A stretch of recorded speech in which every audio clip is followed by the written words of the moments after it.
Hello and welcome friends, आपका अपना और प्यारा यूट्यूब चैनल राज क्लास के एक और नए वीडियो में आपका स्वागत है। इस वीडियो में हम बात करेंगे बिहार बोर्ड क्लास 12 के जो विद्यार्थी है ना, उसी के लिए महत्वपूर्ण प्रश्न है फिजिक्स का यानी भौतिकी का। पिछले 3 वीडियोस में हम बात कर चुके थे 30 प्रश्न के बारे में। हर एक वीडियो में हम 10-10 प्रश्न के बारे में बात कर चुके हैं। अगर जो वीडियो नहीं देखा था, डिस्क्रिप्शन में लिंक है, उस वीडियो को आप देख लीजिए पहले। यह वीडियो का पार्ट 4 है, जिसमें हम 31 से लेकर 40 तक प्रश्न के बारे में बात करेंगे, आपको समझाते हुए चलेंगे। बहुत विद्यार्थियों का रिक्वेस्ट आता है कि सर इसका आंसर हमारे पास नहीं है, किस तरह से आएगा, आप इसका आंसर प्रोवाइड कराइए, हमें आंसर दीजिए। तो सबका निदान हम लेकर आ चुके हैं इस वीडियो में, क्योंकि इसका आंसर जो है आपको हमारे वीडियो के डिस्क्रिप्शन में जाइएगा तो हमारे टेलीग्राम ग्रुप है, वहां से आप ज्वाइन होइएगा। उसका आंसर पूरा उस पर पीडीएफ आपको डाल दिया जाएगा। अभी तो उस पर अवेलेबल नहीं है इसका आंसर। जैसे ही इसका आंसर रेडी होता है तो जितने इसके प्रश्न हैं सभी का आंसर आपको उस पर प्रोवाइड कर दिया जाएगा। ठीक है मेरे दोस्त, तो पहले इस प्रश्न को हम लोग बारी बारी से समझते हैं। क्या है 31 से 40 तक प्रश्न आपके बोर्ड एग्जाम के लिए कितना ज्यादा जरूरी है वह भी समझ लीजिए। मैं आपको गारंटी देता हूं कि हमारे द्वारा जो बताए गए जितने प्रश्न हैं, फिजिक्स हो, केमिस्ट्री, बायोलॉजी हो या जो सब्जेक्ट हो, क्लास 10th हो, क्लास 12th हो, मेरे द्वारा जितने बताए गए जो प्रश्न है महत्वपूर्ण प्रश्न, ऑब्जेक्टिव नहीं, ये सब्जेक्टिव है। ऑब्जेक्टिव तो आपको क्लियर हो जाएंगे, सब्जेक्टिव याद कीजिएगा तो ऑब्जेक्टिव क्लियर हो जाएगा। और इसी के भीतर से आपके सब्जेक्टिव एग्जाम जो होंगे उसमें इसी के भीतर से प्रश्न आएंगे, ये पूर्ण विश्वास है। इसलिए वीडियो को मिस मत कीजिएगा।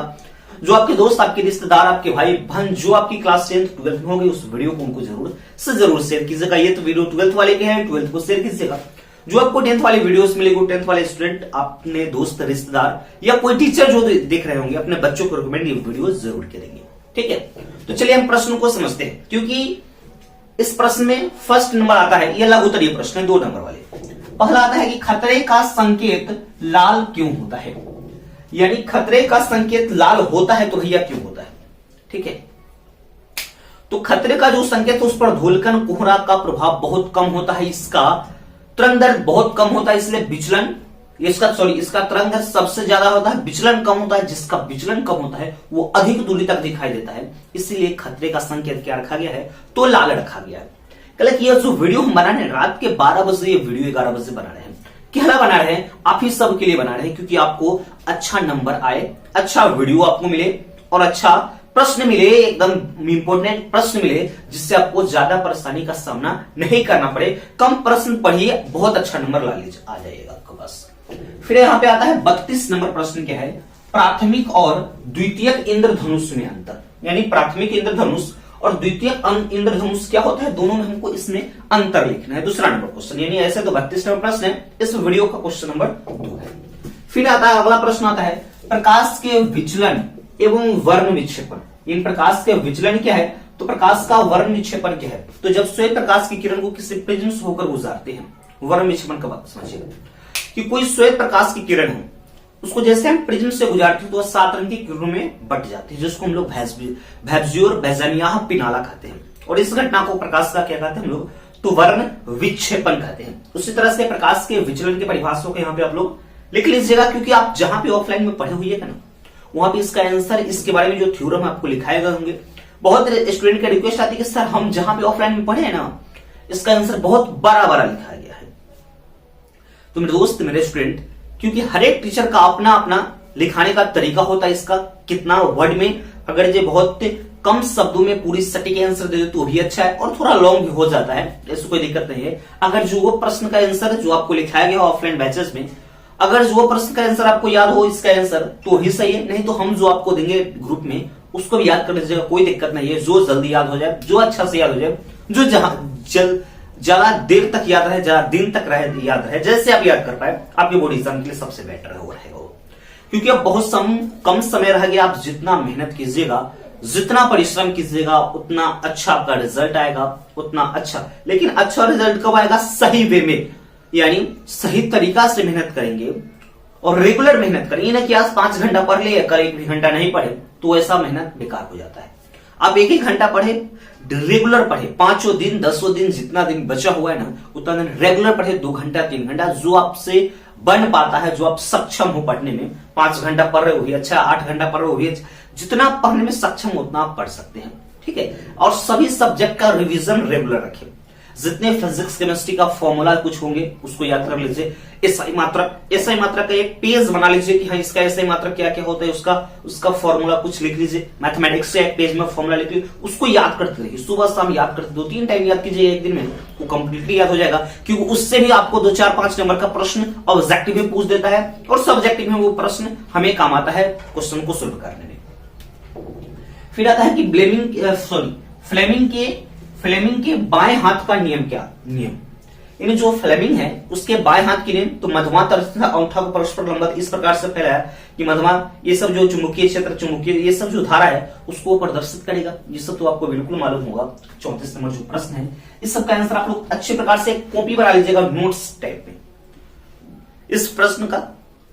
और आपके टीचर जो ऑफलाइन क्लासेस के जो टीचर है आपको जरूर से जरूर इंपॉर्टेंट प्रश्न आपको लिखाए होंगे, नहीं लिखा होंगे तो इस प्रश्न को लिख लीजिएगा और कुछ लिखा होंगे इसमें ऐड कर लीजिएगा, उसका आंसर कॉपी में तैयार कर लीजिएगा, उसको याद कीजिएगा, जिससे आपके ये सब जो प्रश्न है ना इसी के भीतर से ऑब्जेक्टिव पूछा करते हैं। ठीक है मेरे दोस्त, यहां से ऑब्जेक्टिव इस समय आपको पूछेगा खतरे का संकेत क्या होता है ऑब्जेक्टिव में, तो क्या लाल हरा पीला काला क्या होता है, तो लाल होता है। तो प्रश्न यही ना है, इसी में से हमारे पास ऑब्जेक्टिव क्वेश्चन पूछ देता है कि खतरे का संकेत क्या होता है, लाल होता है, पीला होता है, काला होता है क्या। इसी प्रकार के आपके प्रश्न आते रहते हैं, इसलिए आपसे हम बार बार रिक्वेस्ट करते हैं कि वीडियो को पूरा देखिएगा, इसका सॉल्यूशन को रेडी जरूर कीजिएगा, जो आपके बोर्ड एग्जाम के लिए सबसे ज्यादा महत्वपूर्ण होगा सभी के लिए।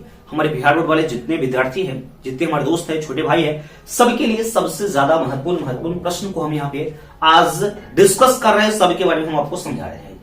फिर आगे आता है आवर्धन, यानी आवर्धन क्या है और आवर्धन क्षमता क्या होता है। इसको इंग्लिश में मैग्निफिकेशन। आवर्धन क्या है, तो आवर्धन क्या होता है कि प्रतिबिंब की ऊंचाई और बिंब की ऊंचाई के अनुपात को आवर्धन कहते हैं। यानी H2/H1 माइनस V/U दर्पण और लेंस दोनों में होता है, उसी का एक क्षमता क्या होता है, उस दोनों में हमको क्या बताना है, यहाँ पे अंतर बतानी है कि आवर्धन क्या है, आवर्धन क्षमता क्या होता है, उस दोनों में क्या लिखे आप, तो अंतर लिखिए।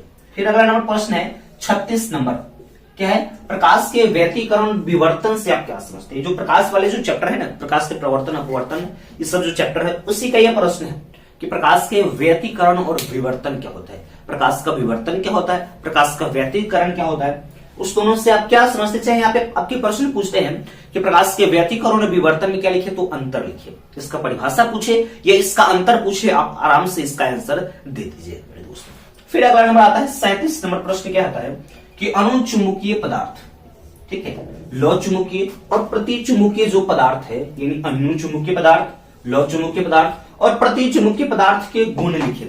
आपके एग्जाम में प्रश्न इस तरीका से पूछेंगे कि अनुचुंबकीय पदार्थ के 2 गुण लिखे, या प्रति चुंबकीय पदार्थ के 2 गुण लिखे, या लौ चुंबकीय पदार्थ के 2 गुण लिखे। इस तीनों में से किसी पर पूछ सकता है। ये आपके ऑब्जेक्टिव में भी पूछ देता है कभी कभी प्रश्न, इसका दिया रहेगा गुण बताया कि कौन सा चुंबकीय पदार्थ का गुण है, अनुचुंबकीय है, लौ चुंबकीय, ये सब आपका दे दिएगा। तो इसके अच्छे प्रकार से इसको याद कर लीजिएगा। इसको 2-2 गुण, यानी ऐसे गुण तो 4-5 होते हैं, सबको याद कर लीजिएगा। आप ये एग्जाम में पूछेंगे तो 2 से 3 गुण पूछेंगे, आपके क्वेश्चन में दिया रहेगा कि अनुचुंबकीय पदार्थ के कितने गुण लिखे, तो 2 गुण लिखे। फिर आता है 38 नंबर प्रश्न में दोस्त। 38 नंबर क्या है कि प्रकाश विद्युत प्रभाव क्या होता है, यानी प्रकाश विद्युत प्रभाव से आप क्या समझते हैं, वह क्या होता है, इसके बारे में आपको आंसर लिखना है। इस सभी को मैं बार बार बोला हूं कि आपको एक नोट्स जरूर से जरूर बनाइएगा, आपके लिए सबसे ज्यादा महत्वपूर्ण होगा मेरे दोस्त आपके बोर्ड एग्जाम के लिए। क्योंकि बहुत अच्छा नंबर लाना है तो इस वीडियो को देखना भी जरूरी है, और वीडियो को देख रहे थे इस पे इंप्लीमेंट, इस पर गौर करना, इस पर अमल करना भी बहुत जरूरी है। और अमल करने के लिए आपको नोट्स बनाना भी जरूरी है और उसको याद करना भी जरूरी है मेरे दोस्त। याद कीजिएगा तभी ना पास होइएगा, कि समय बहुत कम रह चुका है, अब बहुत कम रह चुका है, इसका बहुत कम है। इसलिए आपको रेगुलर मेहनत कीजिए। ऑब्जेक्टिव जो पब्लिकेशन का आपके पास बुक हो, मैं किसी पब्लिकेशन का प्रचार यहाँ पे नहीं कर रहा हूं, जो पब्लिकेशन का आपके पास बुक हो उसका ऑब्जेक्टिव को याद कीजिए, क्वेश्चन बैंक भी याद कीजिए।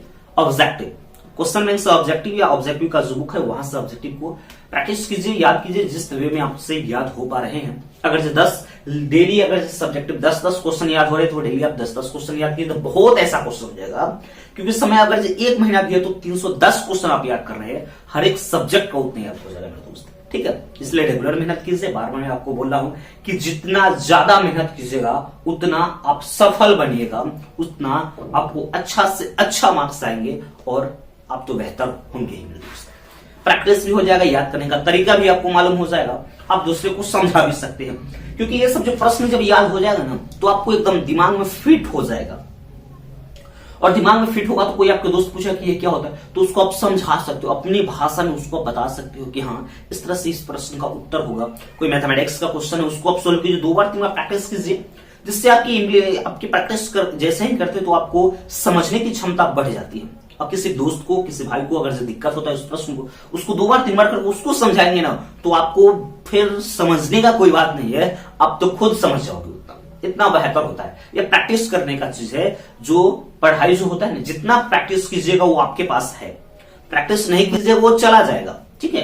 इसलिए मैं बोल रहा हूं आप प्रैक्टिस जरूर करेंगे, याद जरूर करेंगे, उसको इंप्लीमेंट जरूर कीजिए। ये नहीं कि कहीं बैठे हुए हैं हमारा वीडियो देख लिए, ऐसा काम नहीं कीजिए। जब वीडियो देखते हैं तो अपने स्टडी रूम हो चाहे स्टडी टेबल हो, जहां पर हो, जहां पर पढ़ाई करते हो वहां पर इस वीडियो को देखिए, इंप्लीमेंट कीजिए, इसका नोट्स बनाइए, तभी आपको फायदा होगा। ये ना कि हाँ पिताजी है बगल में इस वीडियो को देख रहे हैं तो इससे कोनो फायदा नहीं होगा। और यानी पिताजी कह रहे हैं कि बच्चा हमारा तो पढ़ रहा है, यूट्यूब से पढ़ रहा है, यूट्यूब से पढ़ क्या रहा है तो मनोरंजन कर रहा है, इसीलिए आपको पूरा से पूरा समझिए, उस पर इंप्लीमेंट कीजिए, स्टडी रूम के साथ आप वहां पे पढ़िए, कोनो दिक्कत नहीं होगा मेरे दोस्त, ठीक है। फिर आता है 39 नंबर प्रश्न, और इसका जो आंसर में दिक्कत होगा तो हमें कमेंट सेक्शन में कमेंट कीजिएगा, तो मैं आपको जरूर से जरूर वहां पे पूरा आपको क्या किया जाएगा तो हेल्प किया जाएगा मेरे दोस्त। फिर आता है 39 नंबर क्वेश्चन, फोटो सेल क्या है उसका उपयोग, यानी फोटो सेल किसे कहते हैं, इसका उपयोग है तो 2-3 उपयोग यहाँ पे लिख दीजिएगा तो इसका काम चल जाएगा।